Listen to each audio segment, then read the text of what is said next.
গাড়ির পর্দায় প্রত্যেককে স্বাগত। এই মুহূর্তে আপনাদের সঙ্গে আমি রয়েছি শতাব্দী। শুরুতেই ওয়েদার আপডেটের দিকে নজর রাখতে হয়, কেননা রাজধানী আগরতলাতে ঝলমলে রোদ থাকলেও কিছুটা হলেও আংশিক মেঘলা আকাশ লক্ষ্য করা যাচ্ছে রাজ্যের বিভিন্ন জেলাগুলিতে।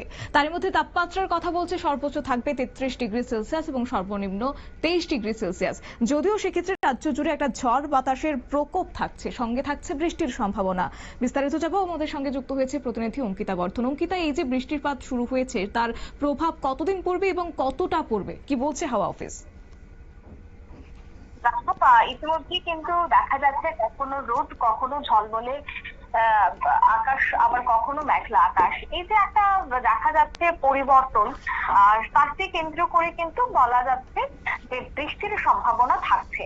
এবং সেক্ষেত্রে বৃষ্টির সম্ভাবনা কোন কোন জেলায় থাকছে সে বিষয়টা যদি বলতে হয়, এখনো পর্যন্ত 11 এপ্রিল থেকে রাজ্য জুড়ে সম্ভাবনা থেকে বেশি এবং সর্বোচ্চ তাপমাত্রা থাকবে স্বাভাবিকের কাছাকাছি, অর্থাৎ 33 ডিগ্রি থেকে 37 ডিগ্রির মধ্যে। সর্বনিম্ন তাপমাত্রা থাকছে স্বাভাবিকের কাছাকাছি 22 ডিগ্রি থেকে 25 ডিগ্রি সেলসিয়াসের মধ্যে। তা হচ্ছে 11 তারিখ থেকে 17 তারিখ পর্যন্ত। এবং 18 এপ্রিল থেকে 28 এপ্রিলের কথা যদি বলতে হয়, সেক্ষেত্রে আবহাওয়ার স্থিতিশীল, তবে বৃষ্টিপাত সেখানেও স্বাভাবিকের থেকে বেশি। সর্বোচ্চ তাপমাত্রা থাকবে স্বাভাবিকের থেকে কম এবং 28 ডিগ্রি থাকবে, সর্বনিম্ন থাকবে 28 ডিগ্রি এবং সর্বোচ্চ থাকবে 34 ডিগ্রি। এমনটাই কিন্তু আগামী 2 সপ্তাহের আবহাওয়া থাকবে।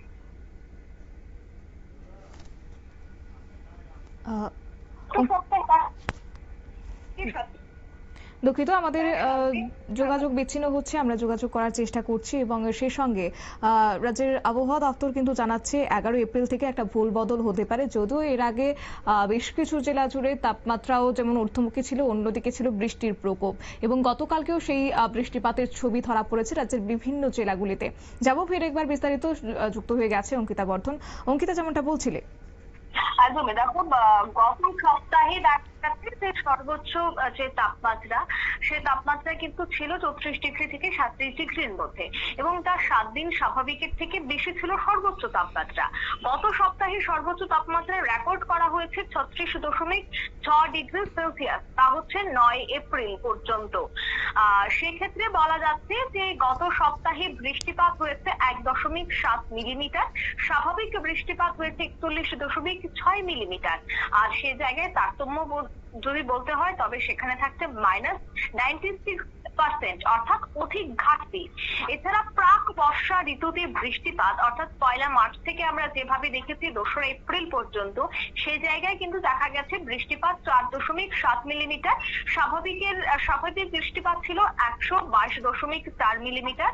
তারতম্য হেরফের ছিল কিন্তু প্রায় 96%, অর্থাৎ অধিক ঘাটতি। একের পর এক আমরা অধিক ঘাটতি দেখলেও গত 3 এপ্রিল থেকে গত 3 মার্চ থেকে 9 এপ্রিল পর্যন্ত, কিন্তু 11 এপ্রিল থেকে কিন্তু তাপমাত্রার একটা বড় পরিবর্তন হবে। 9 তারিখ পর্যন্ত রাজ্যে কোনো বৃষ্টিপাতের সম্ভাবনা না থাকলেও 10 তারিখ অর্থাৎ গতকাল কিন্তু রাজ্যে জুড়ে একটা বৃষ্টিপাতের সম্ভাবনা জারি করা হয়েছে এবং তা কিন্তু থাকছে 17 এপ্রিল পর্যন্ত। হাওয়া অফিসের যে বার্তা, যে 17 এপ্রিল পর্যন্ত রাজ্যে কিন্তু বৃষ্টিপাত হবে স্বাভাবিকের থেকে বেশি। এবং শুধুমাত্র যে 17 এপ্রিল তা নয়, সেই জায়গায় কিন্তু তার সম্ভাবনা 28 এপ্রিল পর্যন্ত দেওয়া হচ্ছে। কিন্তু সেই জায়গায় এখনই কিছু বলা সম্ভব হচ্ছে না 28 এপ্রিল পর্যন্ত, কিন্তু 17 তারিখ পর্যন্ত যে স্বাভাবিকের থেকে বেশি বৃষ্টিপাত হবে সে কথাই কিন্তু আগরতলা হাওয়া অফিসের পক্ষ থেকে জানিয়ে দেওয়া হয়েছে। যার দরুন যেহেতু স্বাভাবিকের থেকে বৃষ্টিপাতটা বেশি থাকবে, তাই তাপমাত্রাটা কিন্তু স্বাভাবিকের কাছাকাছি থাকছে। কারণ আমরা গত সপ্তাহে দেখেছি এবং মার্চ মাসে আমরা দেখেছি যে তাপমাত্রা স্বাভাবিকের থেকে বেশি ছিল, কিন্তু সেই জায়গায় এবার যেহেতু স্বাভাবিকের থেকে বেশি বৃষ্টিপাত হবে, সেই জায়গায় তাপমাত্রাটাও অনেকটাই কমে যাবে। স্বাভাবিকের কাছাকাছি থাকবে তাপমাত্রা 30 ডিগ্রি সেলসিয়াস থেকে 37 ডিগ্রি। কিন্তু আবার যদি আমি 18 তারিখ থেকে 28 তারিখ পর্যন্ত বলি, সে জায়গায় কিন্তু তাপমাত্রা স্বাভাবিকের কাছাকাছি নয়, সে জায়গায় স্বাভাবিকের থেকে আরো অনেকটাই কমে যাবে। অর্থাৎ 11 তারিখ থেকে 17 তারিখ স্বাভাবিকের কাছাকাছি তাপমাত্রা, 18 তারিখ পর্যন্ত স্বাভাবিকের কম থাকবে তাপমাত্রা, এমনটাই কিন্তু এখনো পর্যন্ত আগরতলা হাওয়া অফিসের পক্ষ থেকে জানিয়ে দেওয়া হয়েছে। এছাড়া আরো একটা আপডেট দিয়ে রাখছি যে কোন কোন জায়গায় এখন বৃষ্টিপাতের সম্ভাবনা আগামী 24 ঘন্টায়। সেক্ষেত্রে কিন্তু প্রায় সবকটি জেলাতেই ঝড় বজ্রবিদ্যুতের সম্ভাবনা জারি করে দেওয়া হয়েছে। হ্যাঁ, তবে বৃষ্টিপাত হতে পারে রাজ্যের 2টি জেলায়, সে জায়গায় থাকছে ঊনকোটি, এছাড়া দেখা যাচ্ছে যে সেই জায়গায় থাকছে গোমতী। এই সমস্ত জায়গায় কিন্তু দেখা যাবে যে ঝোড়ো হাওয়া। এছাড়া আরো বেশ কয়েকটি জায়গাকে সেখানে চিহ্নিত করা হয়েছে, তা হচ্ছে ধলাই এবং আরো 2টি জায়গা, তা হচ্ছে গোমতী। এই সমস্ত জায়গায় কিন্তু বজ্রবিদ্যুৎ সহ মাঝারি বৃষ্টিপাতের একটা সম্ভাবনা থাকছে। এবং ঊনকোটি ধলাই ডিস্ট্রিক্টে কিন্তু বলা হয়েছে এই 2টি জেলায় বজ্রবিদ্যুৎ সহ ঝড়ের একটা সম্ভাবনা রয়েছে। তবে একেবারে হালকা বৃষ্টিপাতের সম্ভাবনা মাত্র 2টি জায়গায়, 2টি ডিস্ট্রিক্টে হতে পারে। তবে মিনিমাম টেম্পারেচার সেটা কিন্তু থাকছে, সেটা গতকালের তুলনায় আজ কিন্তু 2 ডিগ্রি কমতে পারে, এমনটাই হাওয়া অফিসের মূলত বার্তা। তবে গোটা রাজ্য জুড়ে এখন মেঘলা আকাশ থাকবে এবং দেখা যাচ্ছে যে লাইট টু মডারেট রেন অর্থাৎ হালকা বৃষ্টিও হতে পারে।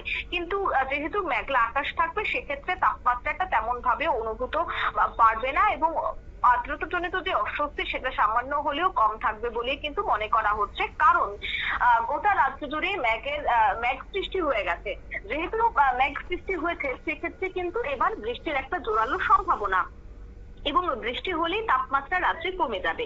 এবার যদি আমাকে একটু পশ্চিমবঙ্গের দিকে নজর রাখতে হয়, পশ্চিমবঙ্গেও কিন্তু সবকটি জেলায় মোটামুটি বৃষ্টির সম্ভাবনা জারি করে দিয়েছে আলিপুর আবহাওয়া দপ্তর। কারণ বঙ্গোপসাগর থেকে যে জলীয় বাষ্প এবং বঙ্গোপসাগরের ঘূর্ণাবর্ত সবটা মিলিয়ে কিন্তু পশ্চিমবঙ্গেও একটা বৃষ্টির সম্ভাবনা থাকছে।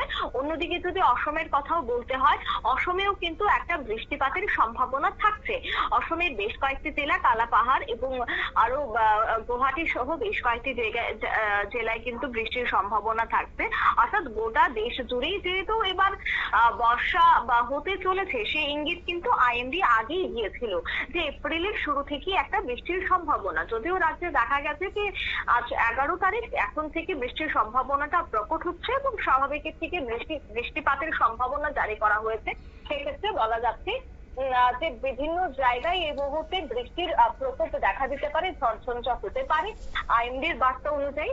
তবে দিল্লিতে গতকাল দেখা গেছে ঝড় এবং এতটাই সেখানে ঝড় হয়, এতটাই ধুলোঝড় হয় সেখানে রীতিমতো প্রায় 1-1.5 ঘন্টা যাবৎ গোটা এলাকা বা দিল্লির বেশ কয়েকটি জায়গায় দেখা গেছে একেবারে কুয়াশার মতো চাদরে ঢেকে যায়।